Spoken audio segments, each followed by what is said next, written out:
ఇటువంటి సమాజం మొత్తం మీ వెనకాల ఉంటే మీరు ఇటువంటి స్టేట్మెంట్స్ పాస్ చేస్తే ఏమన్నా చెప్పండి. మేము మాలాంటి మిమ్మల్ని పర్సనల్ గా మీ హీరోయిజాన్ని మీ క్యారెక్టర్ ని అభిమానించే మేము కూడా ఖబర్దార్ అనేటువంటి స్థాయికి మీరు తెచ్చుకుంటున్నారు. ఎందుకంటే ఖబర్దార్ అంటున్నారా 100% అంటామండి. పవన్ కళ్యాణే కాదు, మా నేలను అవమానించినటువంటి ఎంత పెద్ద ట్రంప్ అయినా, నరేంద్ర మోడీ అయినా, పవన్ కళ్యాణ్ అయినా, ఆఖరికి నా తల్లి అయినా సరే గుర్తుపెట్టుకోండి, నా నేలను ఎవడు అవమానించినా ఏమంటారు ఖబర్దార్ అని హెచ్చరిస్తా ఉన్నాం. ఏంటి బ్రదర్? దేనికి బ్రదర్? మీరు తెలంగాణ వాళ్ళేనా బ్రదర్? మన నేలను కాదు బ్రదర్, నేను ఇంతకుముందు చెప్పాను కాదు బ్రదర్. ఎందుకు మన నేలను కాదు బ్రదర్, మన నేలను ఎవరు పడితే వాళ్ళు అవమానించారు బ్రదర్. మన నేల కాదు బ్రదర్, మన నేలకు ఆత్మగౌరవం కాదు బ్రదర్. ప్లీజ్ వినాలి, మన నేలకు ఆత్మగౌరవం కాదు బ్రదర్. దేనిపైన మాట్లాడుతున్నాం? అవునండి, నా నేలని కాదండి, నా నేలని కాదండి, అంటే నా తెలంగాణ తల్లి, నా తెలంగాణ కాదండి. మతాలను రెచ్చగొట్టినట్టు, లేకపోతే ఇంతకు ముందు గుజరాత్ ఇది మాట్లాడినట్టు ఇక్కడ మాట్లాడితే అది చెల్లదు బ్రదర్. చాలా హుందాగా మాట్లాడాలి. లైవ్ లో వార్నింగ్ ఇస్తున్నారా? ఒక్క నిమిషం శ్యామ్ గారు, దయచేసి మనోజ్ గారు, శ్యామ్ గారు ఒక్క నిమిషం. సంపత్ గారు లైవ్ లో వార్నింగ్ ఇస్తున్నారా? ఖబర్దార్, మా తెలంగాణను ఎవరు అవమానించినా ఖబర్దార్, మా తెలంగాణను ఎవరు అవమానించినా ఖబర్దార్.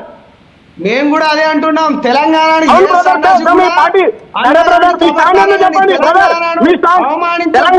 అవమానించిందని చెప్పి కావాలని రెచ్చగొట్టేటట్టు రాజకీయం గురించో లేకపోతే 4 యూట్యూబ్ ఛానళ్ళ 2 రోజులు కనేపడేటట్టు చేస్తే వానికి కూడా ఖబర్దార్ మేము. సంపత్ గారు లైవ్ లో వార్నింగ్ ఇస్తున్నారా? ఎవరు మాట్లాడొద్దని వార్నింగ్ ఇస్తున్నారా?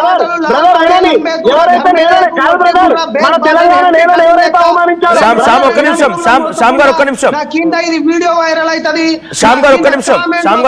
నా కింద షేర్ వస్తాయంటే మీ పవన్ కళ్యాణ్ పోయి చెప్పుకో బ్రదర్, మీ పవన్ కళ్యాణ్ మంచిగా మాట్లాడు తమ్ముడు.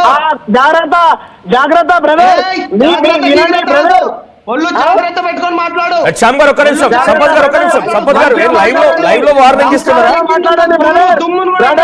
Mister Shyam hold your tongue, control your limits. Sampath Naik,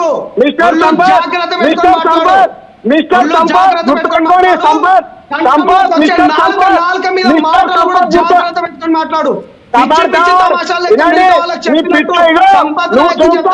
Andhra నాయకులకు నువ్వు చూస్తావేమో, తెలంగాణలో ఆంధ్ర నాయకులు అవమానిస్తే మీరు సంబరపడదామని అనుకుంటారు. ఒక్క నిమిషం. సంపత్ గారు ఒక్క నిమిషం. సంపత్ గారు ఒక్క నిమిషం. ఇద్దరు సంపత్ గారు ఒక్క నిమిషం. రైట్, ఒక్క నిమిషం. సంపత్ గారు ఒక్క నిమిషం. మీరు లైవ్ లోనే జాగ్రత్త, ఒళ్ళు దగ్గర పెట్టుకొని మాట్లాడంటే వార్నింగ్ ఇస్తున్నారు లైవ్ లోనే. అరే మాటలు మాట్లాడేటప్పుడు జాగ్రత్తగా వాళ్ళ ఒపీనియన్ వాళ్ళు చెప్తారు. భగవతరాయ్ గారు ఏమన్నారు? సారీ చెప్పాలని అన్నారు. ఒక్క నిమిషం. యూట్యూబ్ ఛానల్స్ నాకు అర్థమైంది. రామ్ గోపాల్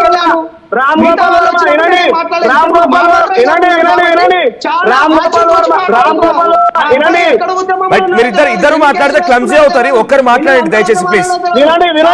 ఇద్దరు మాట్లాడితే చూసారా, అక్కడెక్కడో ఆయన మాట్లాడితే ఇద్దరు తెలంగాణ వాళ్ళే మీ డిఫరెన్స్ ఆఫ్ ఒపీనియన్ తో ఇక్కడ గొడవ జరుగుతోంది. తెలంగాణ శ్యామ్ గుర్తుపెట్టుకోండి. రామ్ గోపాల్ వర్మ కాదు తెలంగాణ శ్యామ్. సంపత్ గారు ఒక్క నిమిషం. శ్యామ్ గారు ఇద్దరు ఒక్క నిమిషం ప్లీజ్. చెప్పండి తెలంగాణ.